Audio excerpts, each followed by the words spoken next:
प्यारे बच्चों, पिछले क्लास में मैं भूगोल की परिभाषा आपको बता रहा था।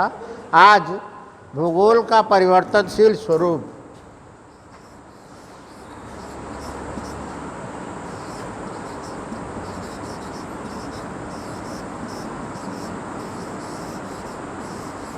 तनशील स्वरूप, चेंजिंग नेचर ऑफ ज्योग्राफी। किस तरह से भूगोल अपने प्रारंभिक काल से लेकर के अद्यतन जो है उसका स्वरूप परिवर्तित हो रहा है। भूगोल, जैसा कि इसको जियोग्राफी कहते हैं। जियोग्राफी का मतलब जियो मीन्स पृथ्वी और ग्राफी मीन्स वर्णन करना। भूगोल में भूगोल पृथ्वी का वर्णन करता है।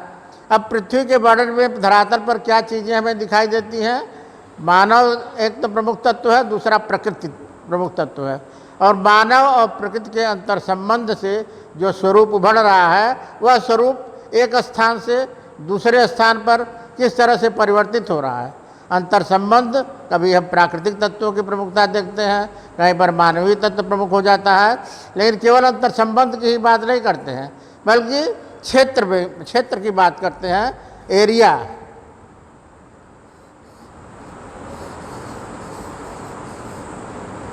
एरिया अर्थात भूगोल केवल प्रकृति और मानव के अंतर संबंध की ही बात नहीं करता, बल्कि प्रकृति के मानव का अंतर संबंध जो है वह एक स्थान से दूसरे स्थान पर किस प्रकार भिन्न है।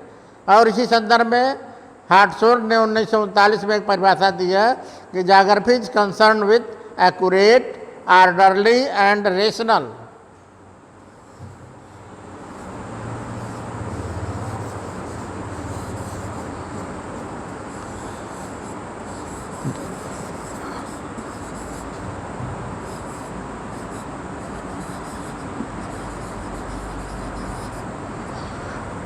Description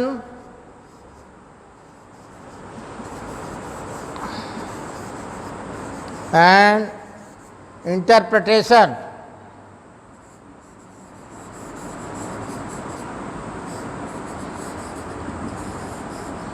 of the variable character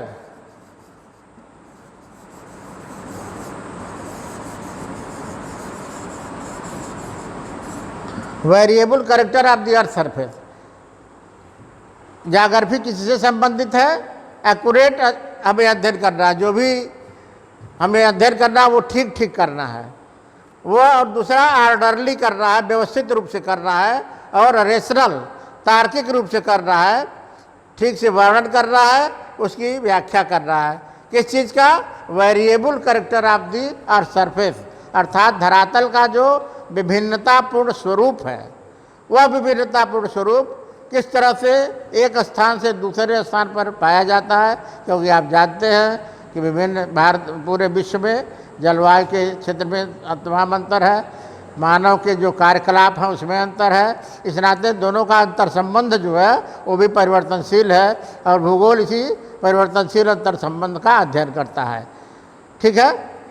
अच्छा, अब इस अंतर संबंध की प्रक्रिया में या variable character of the earth surface के संदर्भ में जो बात कही गई, इसमें कभी कभी कह दिया गया कि ये अनूठेपन का अध्ययन करता है, यूनिकनेस का अध्ययन करता है। और यूनिकनेस का अध्ययन करके कोई विषय वैज्ञानिक नहीं हो सकता है।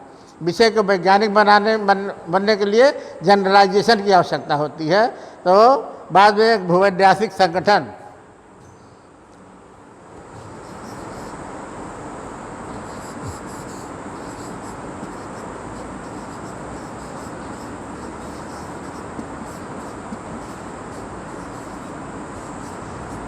एक आ गया भूगोल भूवैज्ञानिक संगठन का अध्ययन करता है। अब भूवैज्ञानिक संगठन क्या है? Geography studies pattern and process of spatial organisation. Spatial organisation में इंटर रिलेटेड एक्टिविटीज ऑफ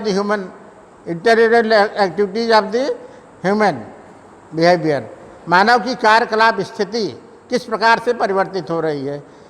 अब geography studies pattern and process of spatial organization, भूगोल किस चीज़ का अध्ययन करता है? पैटर्न, किस प्रकार का प्रतिरूप है और कौन सी प्रक्रिया कार्य कर रही है, इसका अध्ययन करता है भूगोल। तो पैटर्न पर हमें बल देना है, किस प्रकार का प्रतिरूप है उस पर, और कौन से प्रोसेस कार्य कर रहे हैं। जिस तरह से आप जानते हैं कि नदी के कार्यकलाप का जब हम अध्ययन करते हैं तो landscape is a function of structure, process and stage. Structure अर्थात किस प्रकार की संरचना वहाँ पर है, वो किस प्रकार की चट्टानें वहाँ पर हैं, स्ट्रक्चर, प्रोसेस कौन सी प्रक्रिया वहाँ कार्य कर रही है, अपर्दन के कौन से कार्य करते हैं, नदी का कार्य है, हिमनद का कार्य है, किस प्रकार का कार्य, और कितने समय से वो कार्य कर रहे हैं। उसी तरह से सोसाइटी या मानव के द्वारा जो निर्मित भूदृश्य होता है उसमें भी स्ट्रक्चर, प्रोसेस और स्टेज का काम प्रभावी रहता है। अर्थात कौन सा समाज वहाँ पर है, उसकी संरचना किस प्रकार की है, कौन से प्रक्रम कार्य कर रहे हैं सामाजिक क्षेत्र में, कोई शिक्षित है, कोई अशिक्षित है, कोई विभिन्न प्रकार के जातियाँ हैं, उनमें किस प्रकार का आपस में क्रियाशीलता है, ये और कितने समय से वो कार्य कर रहा है। जैसे मान लीजिए बलरामपुर, मैं जब यहाँ ज्वाइन किया था तो चौराहे पर एक वो आता था कि बलरामपुर को ज़िला बनाना है, बलरामपुर को ज़िला बनाना, माइक पर कहते रहते थे, और धीरे धीरे ज़िला बन गया। तो वो प्रक्रिया में आएगा ये कि हम यहाँ जो है वो उसके लिए निरंतर संघर्ष किया गया। तो कोई चीज़ तुरंत नहीं हो पाती है, वो समय लगता है। तो ये जो है भूविन्यासिक संगठन स्पेशल ऑर्गेनाइजेशन महत्वपूर्ण है।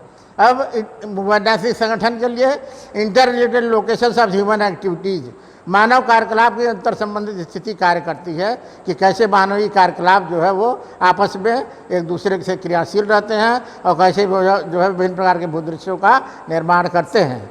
इसमें movement, routes, nodes and surface, hierarchies, ये जो है मुख्य इसमें आवश्यक तत्व होते हैं। धन्यवाद।